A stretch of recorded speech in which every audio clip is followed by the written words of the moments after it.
की कहानी है लीसा नामी लड़की की, जिसके घर एक दिन किसी आदमी ने घुसकर उसकी मॉम को बुरी तरह काट कर मार डाला। लीसा ने अपने आप को छुपाकर तो बचा लिया, लेकिन उस दिन के बाद से वो डरी सहमी रहने लगी। लीसा के डैड ने जिससे दोबारा शादी की, यानी लीसा की स्टेप मदर, उनका भी रवैया लीसा से कुछ अच्छा नहीं था। हाँ, अलबत्ता उसकी बेटी यानी लीसा की स्टेप सिस्टर उसके साथ काफी अच्छी थी, पर लीसा अपनी स्टेप सिस्टर से भी घुल मिल नहीं पाई। लीसा ने ज्यादा टाइम अपना कब्रिस्तान में बिताना शुरू कर दिया, जहाँ उसकी मॉम की कब्र थी। वो यहाँ एक जवान लड़की की कब्र पर बैठ कर उससे अपने दुख बांटा करती थी, जो लड़का काफी पहले मर गया था। जब वो जिंदा था तब वो एक म्यूजिशियन हुआ करता था। इस लड़की को जिस लड़की से प्यार हुआ उसने इसे धोखा दे दिया, जिसके गम में वो इसी कब्रिस्तान में आकर बैठा हुआ था कि रात में तूफान में चमकने वाली ग्रीन कलर की बिजली उस पर गिर जाती है और ऐसे वो मर जाता है। इतने सालों में लीसा ही वो पहली लड़की थी जो उसके ग्रेव पर आकर उससे बातें करती थी। दिखाया जाता है कि आज लीसा ने अपनी सिस्टर के साथ एक पार्टी में जाना था। लीसा जब तैयार हो रही होती है तो उसकी बहन उससे कहती है कि तुम मेरे टैनिंग बेड में जाकर अपने आप को थोड़ा टैन कर लो, अपनी बॉडी को थोड़ा डार्क कर लो। उसकी बात मानकर लीसा चाहती तो है, लेकिन इस बेड में थोड़ी खराबी थी। लीसा को इस बेड में लेटने पे करंट लगता है। अलबत्ता वो फिर भी पार्टी में चली जाती है, जहाँ उसकी बहन तो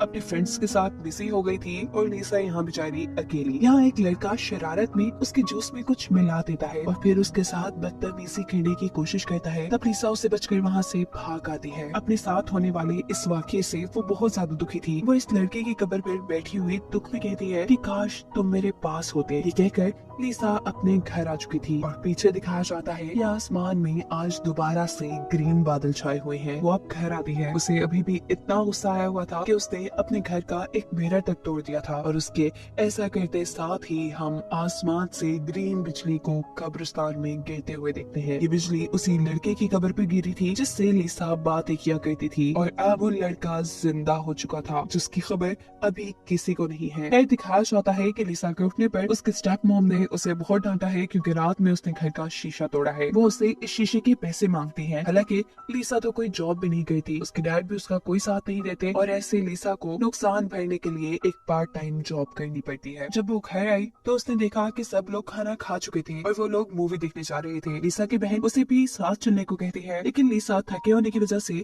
उनको मना कर देती है और उनके जाने के बाद खुद एक हॉरर मूवी लगाकर बैठ जाती है। इस वक्त अचानक उसके घर पर कोई घुस आता है, जो लीसा को कोई भूत या ज़ॉम्बी लग रहा था। उससे बचने के लिए वो कभी इधर भागती है तो कभी उधर और आखिर में छत पे चढ़ने का फैसला करती है, जिस पे चढ़ने से वो नाकाम हो चुकी थी और गिरती है वो उसी भूतिया आदमी के ऊपर, जिसके अंदर से ग्रीन कलर का गंदा लिक्विड निकलकर भी लीसा के ऊपर गिर जाता है। गार्डन में चलने वाले शॉवर से इस लड़के के ऊपर से मिट्टी हट जाती है और ये घर के अंदर आ जाता है। लीसा उसे पहचान नहीं पा रही थी। तब वो लड़का उसे इशारों में बताता है कि मैं वही ग्रेव वाला आदमी हूँ जिससे तुम बातें करती थी और मैं तुम्हारी उसी विश की वजह से जिंदा हुआ हूँ जिसमें तुमने बोला था कि काश तुम मेरे पास होते। लीसा को अभी भी कुछ समझ नहीं आ रही थी, लेकिन समझने से ज्यादा जरूरी था इस आदमी को नहलाना, क्योंकि इसके अंदर से बहुत ज्यादा गंदी स्मेल आ रही थी। यहाँ हम देख पा रहे हैं कि इस आदमी का एक हाथ नहीं है और साथ में उसने लीसा को दिखाया है कि उसकी जुबान भी नहीं है। वो जब नहाकर बाहर निकलता है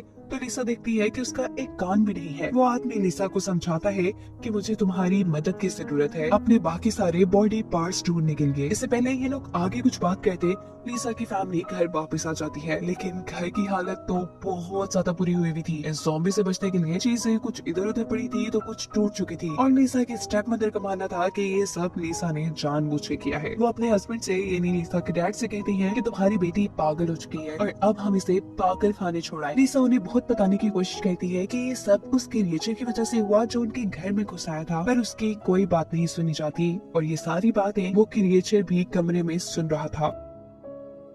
जिसके बाद लीसा बेचारी रोते रोते सो जाती है और वो क्रिएचर लीसा की कबर्ड पे सो जाता है। सुबह होने पर वो क्रिएचर खुद ही लीसा को एक ड्रेस देता है, जिसे पहनकर वो काफी कॉन्फिडेंस के साथ आज कॉलेज आई थी, क्योंकि आज पहली मर्तबा उसे फील हो रहा था वो अकेली नहीं है, उसका भी कोई साथी इस दुनिया में है। यहाँ वो लड़का जो लीसा को पसंद किया करता था वो भी लीसा से बात करने की कोशिश करता है, लेकिन इस जगह लीसा की बहन आकर उस लड़के को लीसा से दूर कर देती है, क्योंकि उसका मानना है कि ये लड़का लीसा के लिए अच्छा नहीं है। खैर, अब सीन कट होकर अगले दिन हमें दिखाया जाता है कि जब लीसा की मॉम खाना खा रही थी तो उस टाइम गुस्से में वो क्रिएचर लीसा की मॉम के खाने में एक कीड़ा डाल देता है, क्योंकि उसे लीसा की मॉम बिल्कुल नहीं पसंद आई थी। वो लीसा के ऊपर हर वक्त कोई ना कोई जुल्म करती रहती थी। इस कीड़े को देखकर इस औरत को लगता है कि ये सारी भी लीसा की ही शरारत है और अब वो ये फैसला कर लेती है कि अगर वो कोई पहला काम करेंगी तो वो लीसा को पागल खाने छोड़ कर आने का करेंगी। हालांकि उन्हें तो आज एक कॉन्फ्रेंस में जाना था, पर वो सब कैंसिल कर देती है लीसा को पागल खाने छोड़ने के लिए। वो जब लीसा को लेने के लिए उसके कमरे में आती है और उसे बुरा भला कहना शुरू करती है, तो तभी वो क्रिएचर ऊपर से कोई चीज मारते हुए इस औरत को जान से मार देता है। लीसा ये देखकर घबरा जाती है, पर उसे ज्यादा दुख नहीं हुआ क्योंकि उसे तो ये औरत पहले से ही पसंद नहीं थी। ये क्रिएचर अब इस औरत का कान भी काट चुका था। लाश का ये लोग क्या कहते, तो इस लाश को घसीटते हुए ये क्रिएचर और लीसा उसी कब्र तक ले आते हैं जिसमें से ये क्रिएचर जिंदा होकर बाहर निकली थी। लाश ठिकाने लग चुकी थी। अब घर आकर ये क्रिएचर लीसा से कहती है कि इस औरत का कान मेरे जिस्म के साथ सी दो। लीसा ने भी ये कान सी तो दिया था, लेकिन इस कान का कोई फायदा ही नहीं था क्योंकि ये क्रिएचर इस कान के जरिए सुन नहीं पा रही थी। तब ये क्रिएचर लीसा के हाथ में एक बिजली का निशान बनाते हुए उसे समझाता है कि ये कान तब काम करेगा जब उसे करंट लगेगा। लीसा को अब याद आता है उसकी सिस्टर का वही टर्निंग बेड जिसकी वजह से मूवी के स्टार्ट में उसे भी करंट लगा था। वो उस क्रिएचर को उस बेड में लेटा देती है और खुद अपने बालों को स्टाइल करने लगती है। साफ जाहिर हो रहा है कि लीसा अब काफी खुश है, काफी कॉन्फिडेंट भी है और ये सब हो रहा है इसी क्रिएचर की वजह से जिसे वो अपना दोस्त मान रही है। ये क्रिएचर जब उस टर्निंग बेड से निकलकर बाहर आता है तो पता चला है जो कान उसने सिया था वो भी अब काम करने लगा है। अब लीसा अगले दिन खुशी खुशी तैयार होकर कॉलेज जाती है। उसका कॉन्फिडेंस, उसका स्टाइल देखकर काफी लोग उसे पसंद करने लगे थे। कॉलेज में वो बहुत ज्यादा मशहूर हो गई थी और ये सब कुछ ही दिनों में हो गया था। अपनी इसी पॉपुलैरिटी का फायदा उठाते हुए लीसा उस लड़के से दोस्ती करती है जिसने मूवी के स्टार्ट में लीसा से बदतमीजी करने की कोशिश की थी। ये दोस्ती वो अपना बदला लेने के लिए कर रही थी क्योंकि अब हम देख रहे हैं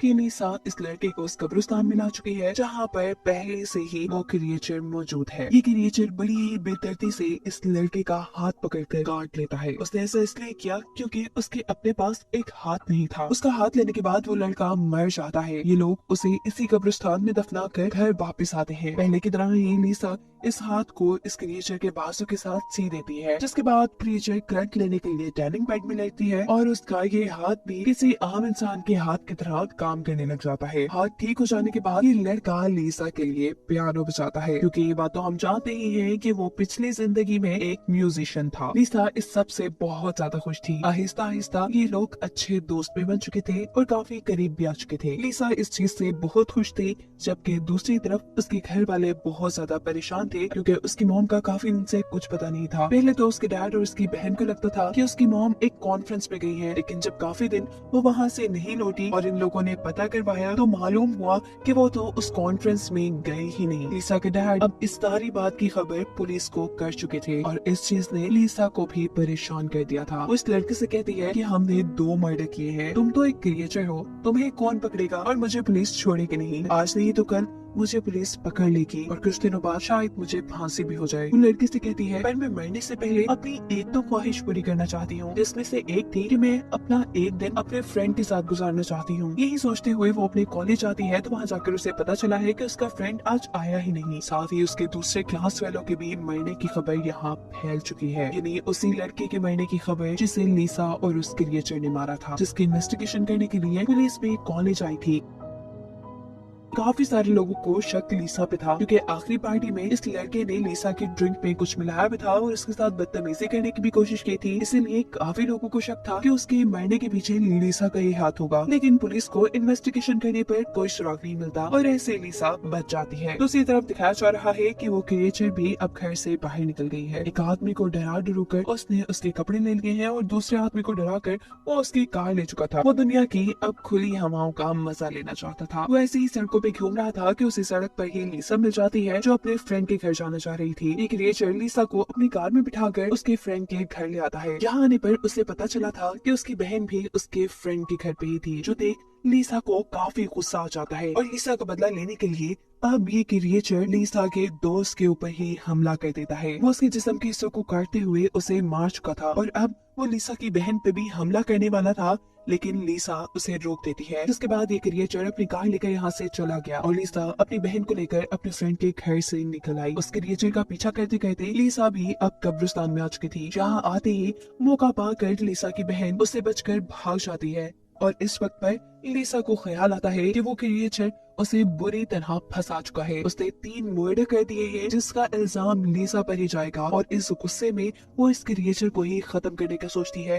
वो पीछे से उस पर वार करने आ ही रही थी पर आखिर वो उसे नहीं मार पाती क्योंकि एक अकेला वो ही उसका दोस्त था। वो यहाँ इस क्रिएचर को बता देती है कि मैं तुम्हें बहुत पसंद करती हूँ, जिसके बाद ये लोग घर आ जाते हैं। लिसा यहाँ पर एक और मर्तबा इस आदमी के जिस्म के हिस्सों को सीती है और फिर से ये लोग उसे शॉक ट्रीटमेंट देते हैं, जिसके बाद अब ये क्रिएचर काफी खुश नजर आ रही थी। उसने एक रिंग पहनाकर लिसा से शादी भी कर ली थी। इसी रात में पता चलता है कि लिसा को पकड़ने के लिए घर पर पुलिस आ चुकी है, लेकिन लिसा जेल नहीं जाना चाहती। वो हमेशा इस क्रिएचर के साथ रहना चाहती थी और इसका सिर्फ एक ही रास्ता था कि लिसा भी मर जाए। अपने आप को मारने के लिए लिसा टैनिंग बेड के अंदर जाकर उसकी हीट को फुल कर देती है और ऐसे कुछ ही देर में जलकर मर जाती है।